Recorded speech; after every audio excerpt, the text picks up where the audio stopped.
Selamlar, şu anda tren istasyonundayım. Sizi bugün çok güzel bir yere götürüyorum arkadaşlar.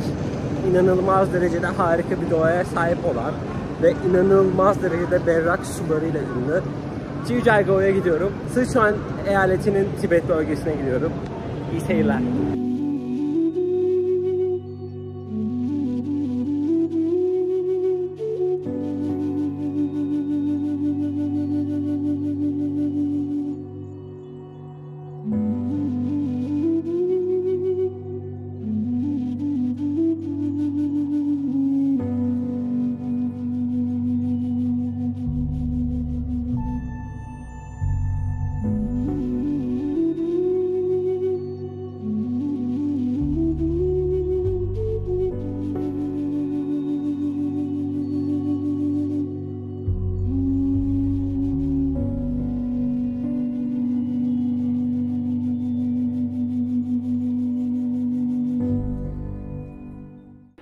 Sonunda tren istasyonuna ulaştım arkadaşlar. Şu anda Sichuan eyaletinin batı bölgesindeyiz. Burası Batı Sichuan olarak geçiyor ve buranın doğal güzellikleri gerçekten dillere destan olmuş. Şu anda neredeyim diye soracak olursanız, şu anda Aba, Tibet, Tian özerk bölgesindeyim arkadaşlar. Burada Tibetli ve Tian halkı birlikte yaşamaktalar. Bu şehirde birlikte yaşamaktalar.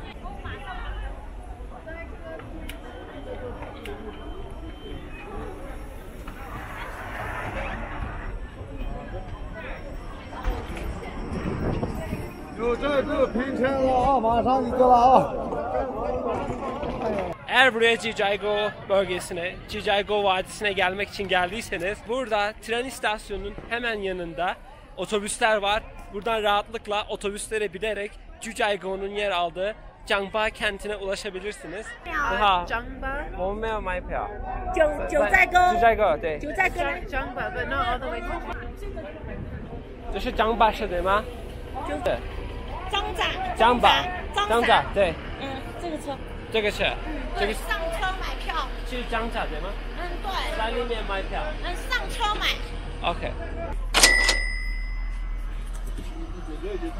Şimdi Jiuzhaigou bölgesine gitmek için otobüse bindik. Zhangja şehrine gidiyoruz arkadaşlar. Orada görüşürüz. Şimdi kısa bir tuvalet molası verdi otobüsümüz. Burada hava gerçekten harikulade. Çok serin, çok ferah. Oksijen birazcık sıkıntı olabilir. Ama buna alışkınım. Çok şükür Kırgızistan'da yaşadığım için. Şu anlık her şey çok güzel, hava çok güzel. Sevinçliyim, mutluyum. Normalde hava bu kadar güzel olmuyor. Ya kar yağıyor ya da bulutlu oluyor fazlasıyla. Umarım yolculuğumuz böyle güzel devam eder. Birlikte görelim bakalım.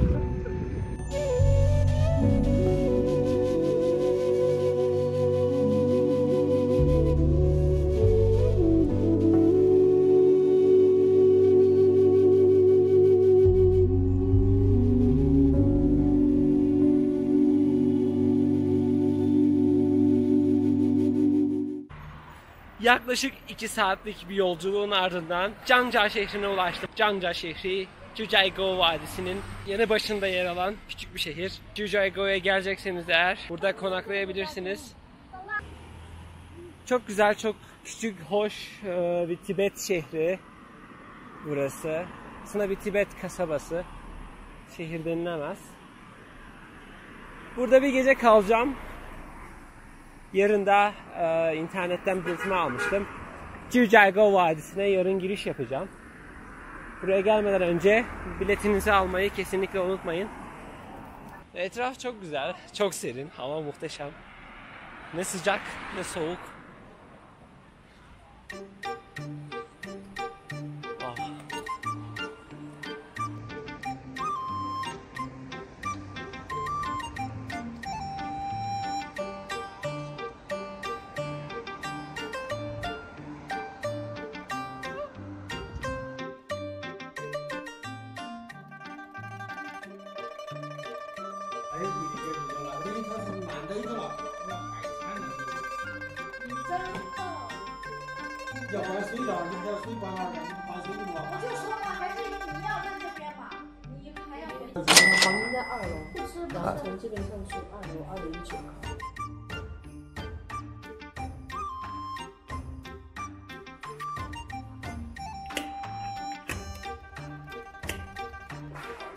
Burası bugün kalacağım otel.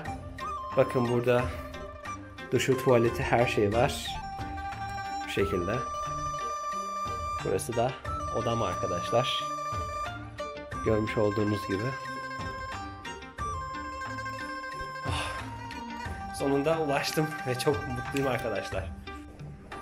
Burada bulunan Tibet yemekleri gerçekten harikulade lezzetli arkadaşlar. Özellikle Shangri-La'ya gittiğimde çok kere Tibet yemeği yemiştim. Özellikle yak sütüyle, yak etiyle yapılan çok güzel yemekleri var. O yüzden çok seviyorum Tibet kültürünü özellikle. Bakın. Burada görmüş olduğunuz yine Tibetlilerin ibadet ettiğinde kullandıkları çarklar arkadaşlar. Görmüş olduğunuz çarklar. Bunları çevirerek ibadet etmekteler. Bunların ismi ise dua çarkı olarak geçiyor.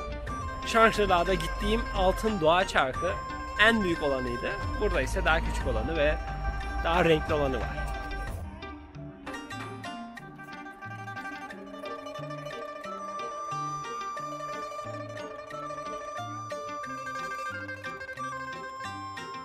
Hava harika. Hava gerçekten çok harika arkadaşlar.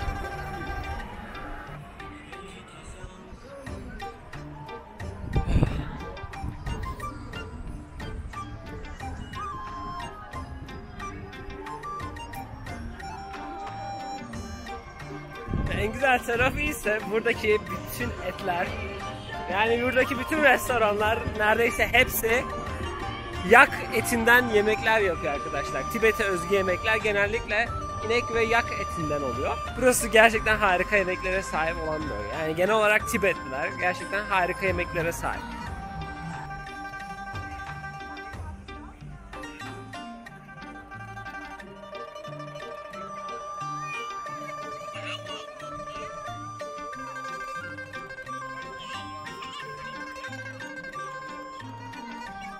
Ancak bu totemlerin kesinlikle Tibet kültürüne ait olduğunu sanmıyorum. Ki değiller. Burada bir park var. Bu parkta genellikle şov düzenliyorlar. Şov düzenlediklerinde ise burayı süslemişler bu şekilde. İçeride 200 yuan kadar bir ücret ödeyerek şova katılabiliyorsunuz arkadaşlar. Burası da o şovun yapıldığı parkın giriş kapısı. Hava neredeyse kararmak üzereydi. Ben de burada yer alan Tibet Budizmine ait çok önemli bir tapınağa geldim. Dachi Sı isimli bu tapınağa girmeye çalışacağım. Umarım tapınağı kapatmamışlardır. Bizdeki cami gibi değil arkadaşlar. Burada saatleri var. Ve kapanıyor tapınaklar. Bu şekilde harikulade bir mimariye sahip. Gerçekten çok güzel arkadaşlar. İnanılmaz. Bakın kapıdaki işçilik.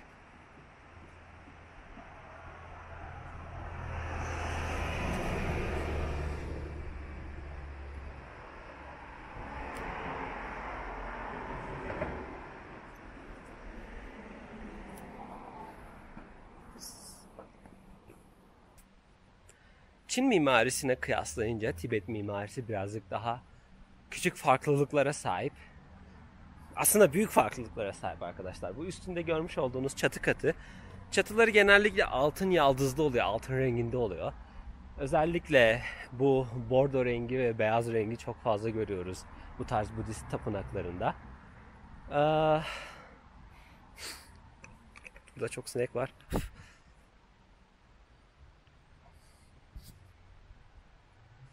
Bu şekilde etrafı göstermek istiyorum size.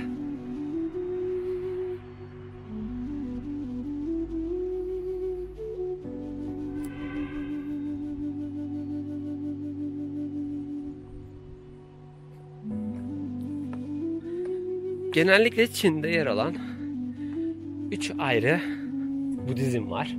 Han Budizmi, Çinlilerin Budizmi, Tibet Budizmi, Tibetlilerin Budizmi ve bir tane de Hindi Budizmi var. Wow. Buradaki tapınak tamamen Tibet Budizmini yansıtan eserlere sahip. Arkadaşlar, daha önce short videosunda paylaştığım 6 yol diyagramı tam olarak burada mevcut. Bakın, ortasında görmüş olduğunuz güvercin, domuz ve yılan. Ondan sonra 3 farklı yol. Ondan sonra 12 farklı yol. En sonunda da 18 farklı yol var. Arkasında Aziz Kral, yani Azraillerinin çarkı elleriyle kavrayıp ağzıyla, dişleriyle tuttuğunu da görmekteyiz arkadaşlar. Çok ilginç. Burada bununla karşılaşacağımı hiç düşünmüyordum. Yine burada farklı figürler, Budizm için önemli figürler var.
Buradaki figürler daha çok sanki ölümü çağrıştıran figürler arkadaşlar. Genellikle bu görmüş olduğunuz mavi maskeler, mavi yüzler ölüm tanrısıyla alakalı. Burası cenazelerinin dualarının okunduğu yerlerden birisi olabilir.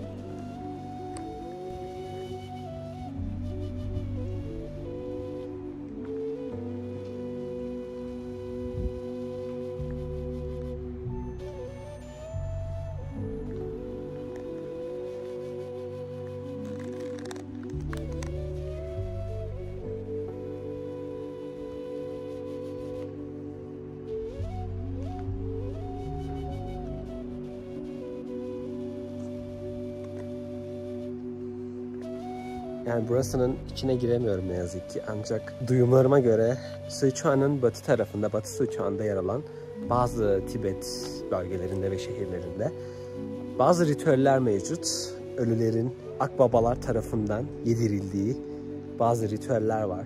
Burada ilginç ritüellere sahip Tibetli Budistler. O yüzden burası da bununla alakalı yerlerden birisi olabilir diye düşünüyorum. Ancak ne yazık ki içeri giriş yapamıyorum arkadaşlar.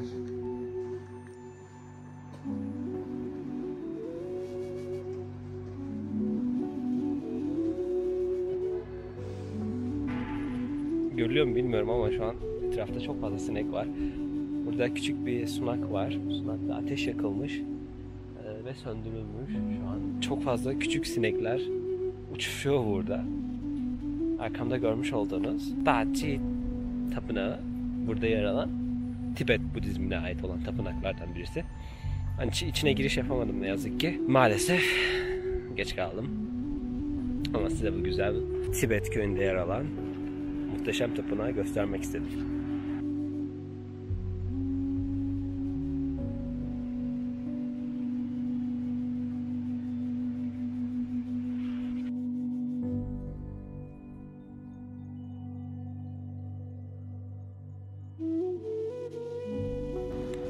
Görülüyor mu bilmiyorum ama şu an üzerimde her yerde sinekler var.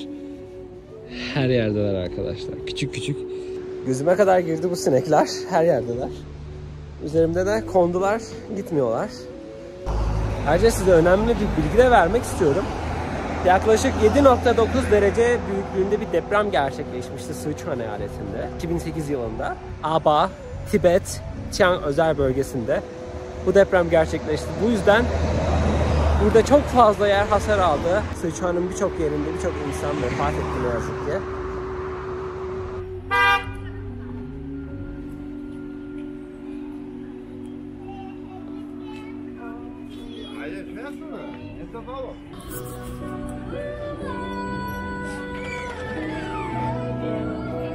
好，2个人。谢谢。İçerisi gerçekten çok otantik ve çok güzel görünüyor. That looks good. Vegetable that covers. 要是土耳其的交给你。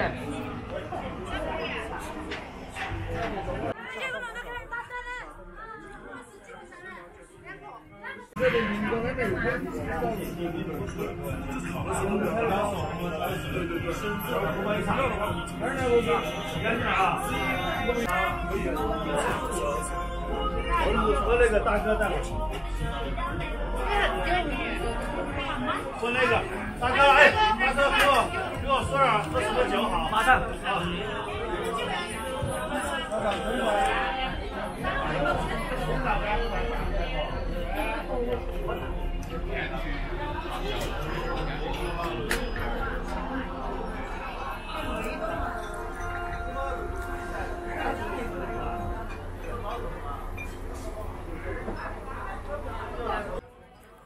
Burada yak sütümüz var arkadaşlar. Yak sütünü yine çayın yanında bu özel çaydanlıklarla getirdiler.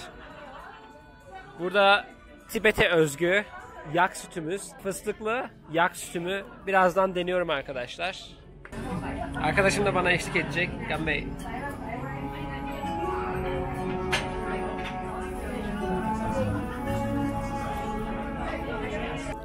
Yoğurdumuz da bu şekilde arkadaşlar yine.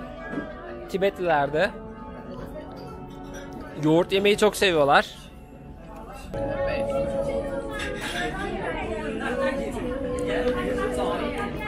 Yoğurt çok lezzetli arkadaşlar. Burada görmüş olduğunuz ise Tibet çayı arkadaşlar. Tibet çayımızı doldurdum.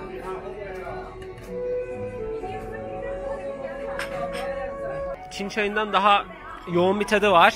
Daha hoş bir tadı var.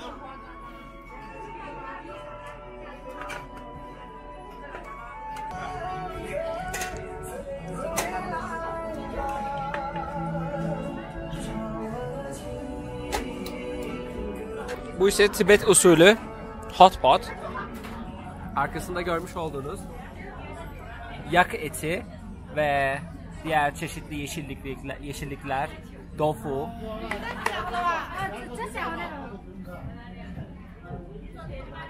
Ve soslar tabii ki. 谢谢。这个就放在这碗里面。放在里面 ，OK， 谢谢。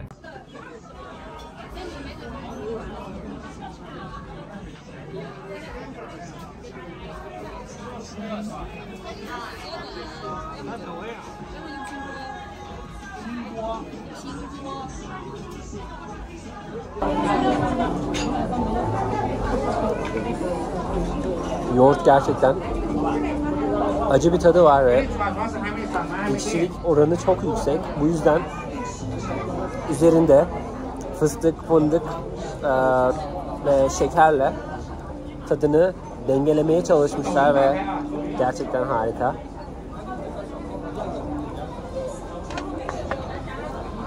Burada ise içerisinde fıstık parçacıklarının yer aldığı yak sütümüz var. Şimdi yak etim pişti arkadaşlar. Bu içindeki özel sosla yeniliyor genellikle hot pot. Ben de o şekilde yiyeceğim.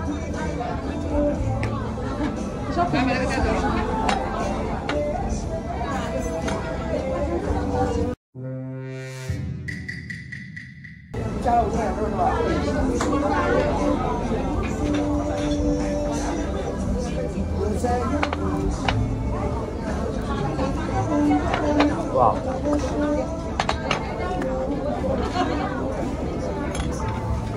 Biraz acısı olsa da gerçekten lezzetli.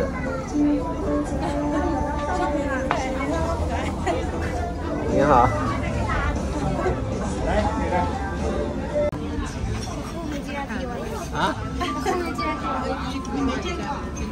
Telefonumun arka kısmında küçük bir atölye var. Telefon kılıfında. Ve onun dikkatini çekmiş olmalı.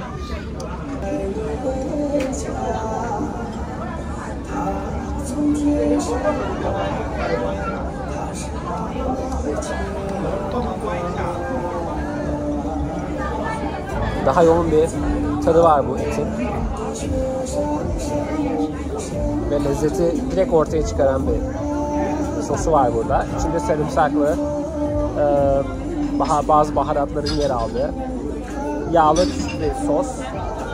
Genellikle bütün hot pot yemeklerinde bu şekilde sos kullanmanız gerekiyor arkadaşlar.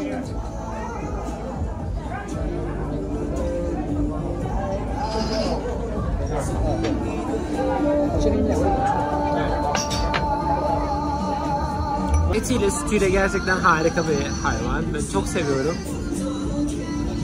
Ve bu kültürde de buraya gelirseniz eğer Nepal, Tibet, Sichuan'ın batı tarafı, bu tarz yerlerde de yine Tibet kültürünü yaşayarak öğrenebilirsiniz. Benim de en büyük hayallerimden birisiydi bu ve sonunda bunu gerçekleştirmiş olmanın keyfiyle bu akşamlık videoyu burada sonlandırıyorum. Yarın sabah Kyujai-go'da görüşürüz.